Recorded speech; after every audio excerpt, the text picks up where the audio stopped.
di ba ang ganda? Oy! I think I'm in trouble. Yeah! Gusto na natin to. Wow! Wow! Ang gaganda! OMG! Ang gaganda ng ating new yarns. Grabe! Grabe! Oh, diba? Look! It's so cool. Wow! Ang ganda ng kulay nito. Wow! Look at the difference. Meron pa tayo nito. And ito. Oh, diba? Ang ganda. Ay, grabe! Nakaka-inlove naman tong kulay na to. Ang ganda. Sobrang happy ko kasi naka-order ako nito. Worth it! Ang ganda ng quality ng yarn. Oh, pack. May free cakes pack. Wow! Ang ganda ng kulay. Wow, ang ganda ng kulay. Wow, grabe. Grabe, nakaka-amaze yung mga kulay ng yarn. First time ko makakita ng gandong kulay, diba? Oh. Ito, solid. Oh, ang ganda ng kulay. Wow, wow, wow. Meron tayo nito. Wow, wow, wow.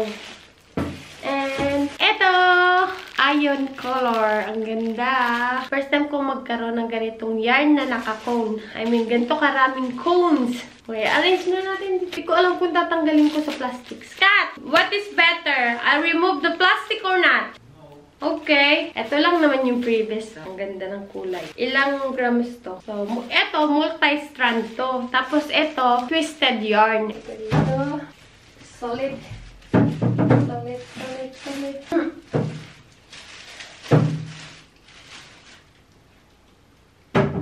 I'm arranging here,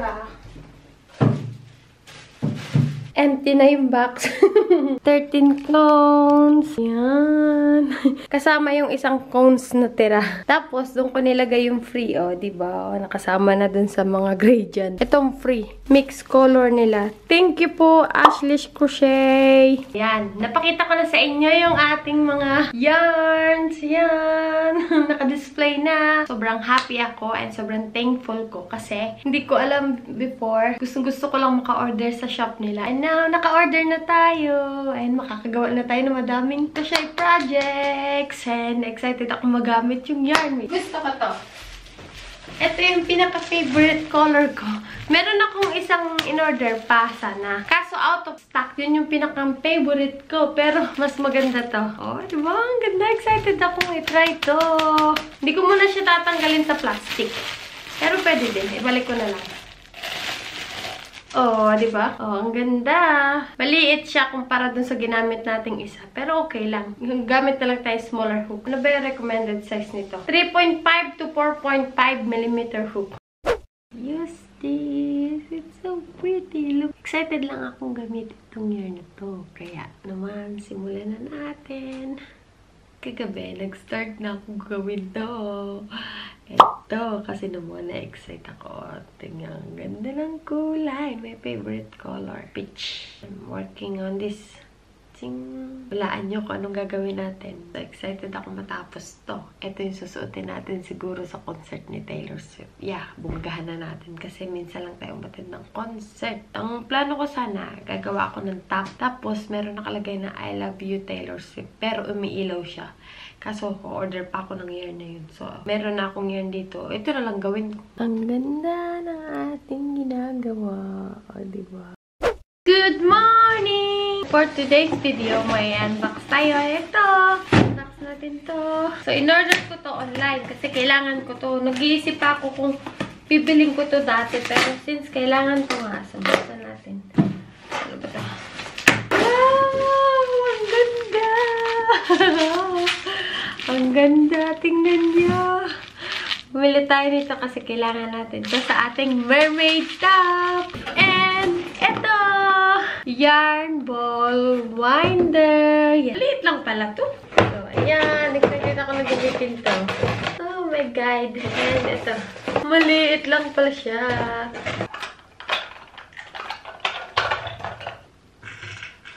Okay. Yay! Na-set up na natin. Oh no. Oh no. Mahirap pala to. Hi! Nag-start na ako gumawa nito.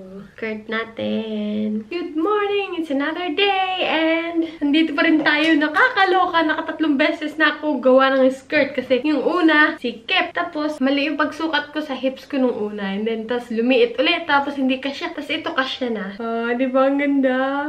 Tsaka, lalagyan ko na lang ng mga beads. Siguro puti yung ilalagay kong beads. Unahin ko muna tong skirt. Ay, naku, hindi ko pa magamit yung aking yarn winder kasi hindi pa ako marunong. Hindi ko alam kung paano gamitin. Kailangan ko na itong tapusin kasi may project pa akong gagawin. Gagawa pa tayo ng regalo kay Justin. This is cute. With the skirt. Look at this.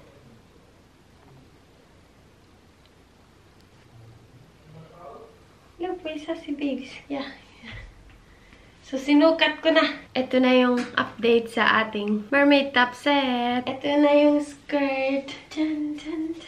Hindi pa siya tapos. Tatapusin natin yung slit dito today. And lagyan natin ng pearls later. Then, I think ganito na lang gagawin ko. Hindi ko na papakahabaan pa kasi okay na to. And then, ito na yung ating mermaid top. Hindi pa tapos pero nilalagyan ko na ng strap. So, ito na ang ating top. Hindi pa siya tapos. Lalagyan ko pa siya ng beads. And lalagyan ko pa dito ng shell. So, ang ganda! Tapos ito yung skirt. Di pa din tapos. So, ayan. Lagyan pa natin ng pearls. And dito, lalagyan din natin ng pearls and bra pad. Charan! Ang ganda! Kita niyo ba yung details? Oh. Ito yung skirt. Oh, di ba? Ang ganda! Oh, pak, ganun. Diba? Ang ganda ng skirt. Hindi ko pa tapos to, pero nasimulan ko na yung isa. Kagawa ulit tayo ng mermaid set. Ayan. Ang ganda ng kulay. O, diba? Pak, ganun. Kita niyo ba yung nasa likod ko? Oh, pang mermaid set yan. Charot. Mas maganda yung kulay nito. Strawberry and cream. Ito kasi peach and cream. Kasi isuot natin para makita nyo. Ready na ba kayo makita ang ating mermaid set? Kasi hindi pa nga tapos. Pero ipapakita ko sa inyo habang wala pa yung mga pearls. Charan! Charan! Oh, di ba? Pak! May pa-slit ang lola mo. Chik, chik, chik, chik. Pag pupunta ako ng concert, isusuot ko to. Magsuot ako ng gantong jacket. Sabi ng boyfriend ko, ang ganda daw. Di ba? I'm very proud I made this. Luwag. Ang sexy ng manikin, kaya luwag. And then, lagyan natin to. Yay! So, andito na yung ating in-order na boots. Hanapin natin. Excited ako. Kasi naman, iteturn na natin ito dito. Itong boots na ito.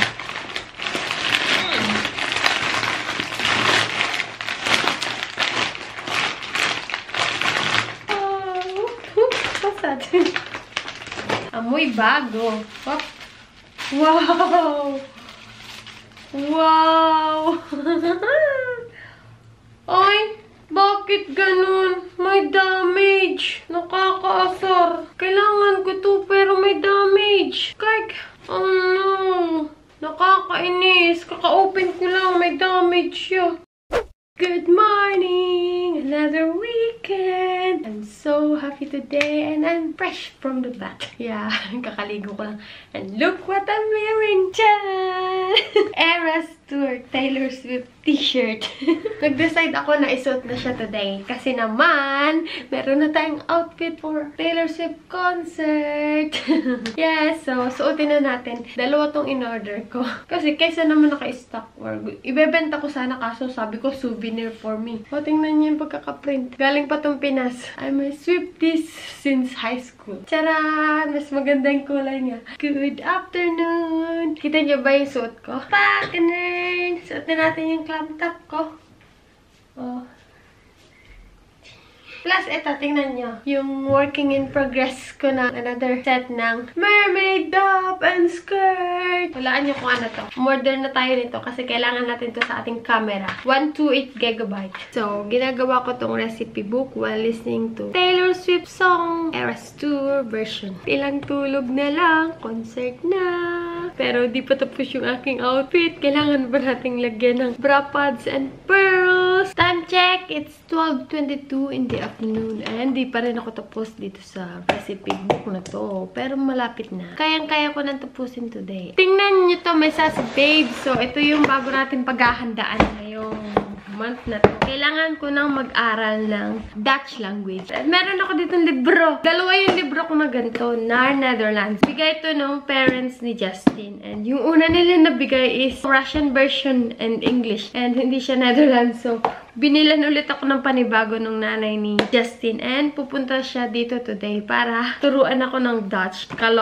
Willing talaga silang turuan ako. Ito yung likod, oh. Tingnan nyo. Buksan natin. Nabuksan ko na to dati, pero papakita ko sa inyo. Ayan! Woo! Meron siyang USB na kasama. Itong USB na to, nandito yung mga audio files nitong book. Check natin yung website later and para makita natin kung ano mismo to. And then, meron din tayo nito. Photobook. Yes, kailangan natin itong photobook na to. And nandito yung history ng Netherlands. Yan. Dito yung makikita yung mga pictures. Ayan. So, pag-aaralan natin to. Kailangan natin pag-aralan. Meron tayong NAR, Netherlands for Understaligen. Although, marunong na ako ng konting Dutch. Nakakaintindi na ako. Also, conversation. Kapag may Dutch people na nag-uusap, medyo naiintindihan ko na sila. Hi! Finally, natapos ko na yung recipe book and matatapos na natin to. Hopefully, kasi malapit na yung concert. Today is Tuesday and Saturday na yung concert. Update ko lang kayo sa ating mermaid top. Tingnan nyo naman, di pa tapos. Tara! Nilalagyan ko na ng pearls. Ay, nalagyan ko na din ng prop pads. I think I'm in trouble. Kung kailan pa tapos na, saka pa kinapos yung pearls ko. Yung pearls na nandito sa akin is maliit and malaki. So, buti na lang naka-order ako ng size ng pearls kagabi. So, di-deliver siya tonight. Good morning! Today is July 5 and it's the second day of Taylor Swift concert in Amsterdam. And bukas na tayo attend ng concert. Yan, nilalagyan ko na lang siya ng pearls. I mean, beads yan. Kita nyo, tapos na yung ating mermaid top. Ito na lang mermaid skirt. Lagyan lang natin ng beads yan. O, diba? Excited ako for tomorrow. I just broke my needles. And this is a new needle. Finally! I just finished our crochet mermaid set outfit for tomorrow's concert.